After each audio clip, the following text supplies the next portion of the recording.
मग मी विचारलेल्या प्रश्नांची खरी खरी उत्तरच द्यायची। तू का खोटं म्हणालास की तुला लहान बाळ आवडत नाही म्हणून? नाहीच आवडत। तुला जर लहान बाळ आवडत नसतं ना तर मी दाखवलेला व्हिडिओ बघून हे बाळ किती छान आहे किती गोड आहे असं बोलला नसतास तू। ते व्हिडिओचं अगं ते मी अशी सहजच कमेंट केली ग, बाकी काय मनात नव्हतं माझ्या। नाही ओमकार, ती कमेंट सहज नव्हती। तू व्हिडिओ बघत असताना मी तुझ्याकडेच बघत होते आणि तुझ्या चेहऱ्यावरून कळत होतं की तो व्हिडिओ तू मनापासून एन्जॉय करतोयस। कॉलेजमध्ये असल्यापासून ओळखते मी तुला, तुझ्यापेक्षा जास्त ओळखते मी तुला। खरं सांग, तुला हवंय ना बाळ? असं गप्प बसून कसं चालणार ओमकार? अधिपती भाऊजी काय म्हणतात, बोलण्याने प्रश्न सुटतात। मग आपण नको का या विषयावर बोलायला? बरं, माझ्या दुसऱ्या प्रश्नाचं उत्तर दे। तू अधिपती भाऊजींना मानतोस ना? मानतो आणि त्याच्यासाठी काही करू शकतो मी। मग तुला त्यांची शपथ आहे? शपथ वगैरे देऊ नकोस प्लीज। मी प्लीज म्हणते ओमकार, मला खरं सांग, तुला हवंय ना बाळ? हो की नाही मध्ये उत्तर द्या। शिवानी बघ, मी तुला किती वेळा सांगितलं या विषयावर चर्चा नको। अरे पण मला हवाय ना हा विषय। ओमकार मला हवंय रे बाळ। बोललं की प्रश्न सुटतात, तुम्हीच म्हणता ना। मग आता गप्प का आहात तुम्ही? का बोलत नाहीयेत माझ्याशी? बाबा आपण बोलूया ना, आपण सगळे मिळून प्रश्न सोडवूया। तुम्हाला राग आला ना माझा, तुम्ही रागवा, ओरडा मला, तुमचा हक्क आहे तो। आपण सगळे मिळून हा प्रश्न सोडवूया। तुम्ही काही करा बाबा, पण प्लीज असा आबोला नका धरू। अगं मलाही नाही आवडत हे, पण मी बोललो ना की तुझं मन दुखावलं जातं आणि ते मला नाही आवडत। आणि दुसरं म्हणजे तुझ्या सासरचे अधिपती आत्ता जे तुझ्या बरोबर वागतायत ना, ते नुसतं आठवलं तरी सुद्धा माझी खूप चिडचिड होते ग। तुम्ही चिडचिड नका करून घेऊ, या बसा इथे, बसा बरं, या शांत व्हा। अगं असं कसं म्हणतेस तू? ते कसंही वागतील आणि आपण सहन करायचं? नाही, अजिबात नाही बाबा, माझं फक्त एवढंच म्हणणं आहे की या सगळ्यात अधिपतींची काही चूक नाहीये। हे बघ, त्यांचा विषय निघाला ना की तू त्यांची वकिली करायला लागतेस आणि मग माझी आणखीन चिडचिड होते।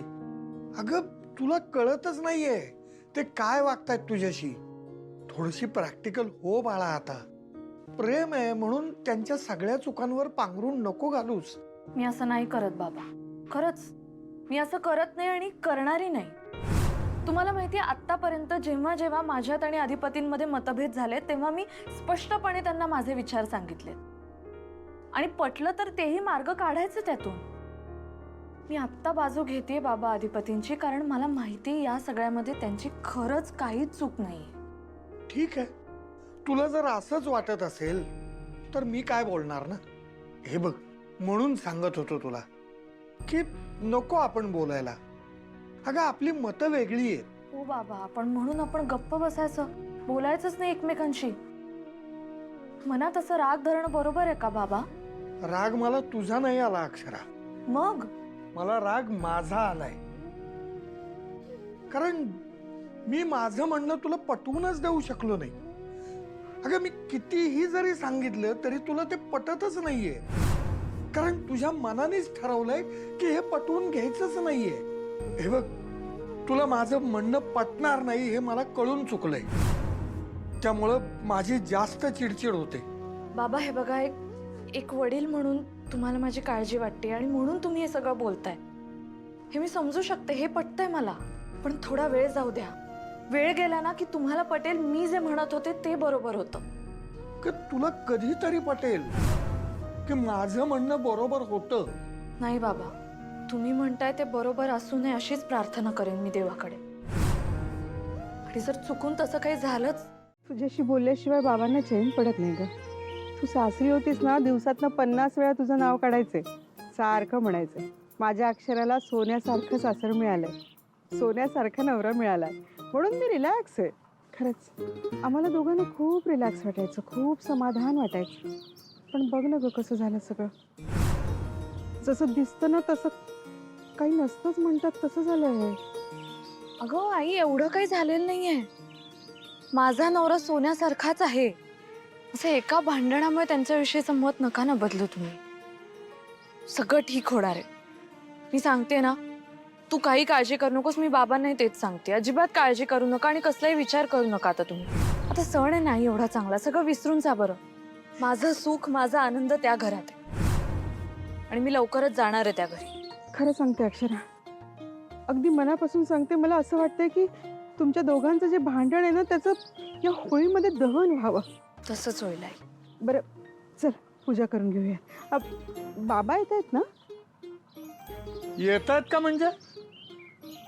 अगं होळीची पूजा आहे आणि मी येणार नाही असं होईल का? नाही, पण मगाशी तुम्ही रागवला होता तर मला वाटलं. तर काय, इथे होळीची पूजा आहे आणि मी घरात बसून राहीन? कसं शक्य आहे? अहो मला माहितीये शक्य नाहीच आहे ते. म्हणूनच म्हणत होते मी. बरं आवरून घे पटकन. हा ए अक्षरा, जा आरतीचं ताट आणि प्रसादाचं ताट घेऊन ये. हो आणते.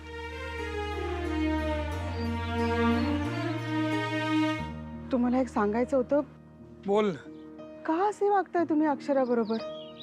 आधीच तणावाखाली आहे पोरगी. तुम्ही बोलला नाही तर वाईट वाटतं, तिला त्रास होतो ना.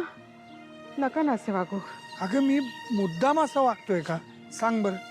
हे बघ, तिला जो त्रास होतोय ना तो मला अजिबात बघवत नाहीये. अहो मान्य आहे मला, पण सगळं ठीक होईल. आपण कोणाचं वाईट केलं नाही, मग आपल्या पोरीचं का वाईट होईल सांगा बरं. हां फक्त ना तुम्ही असे वागू नका तिच्याशी. नीट बोला तिच्याशी. हां आणि तुम्ही ना जास्त बोलू नका आता तिच्याशी. आणि हा, थोडं विद्या. शांत राहा. आणि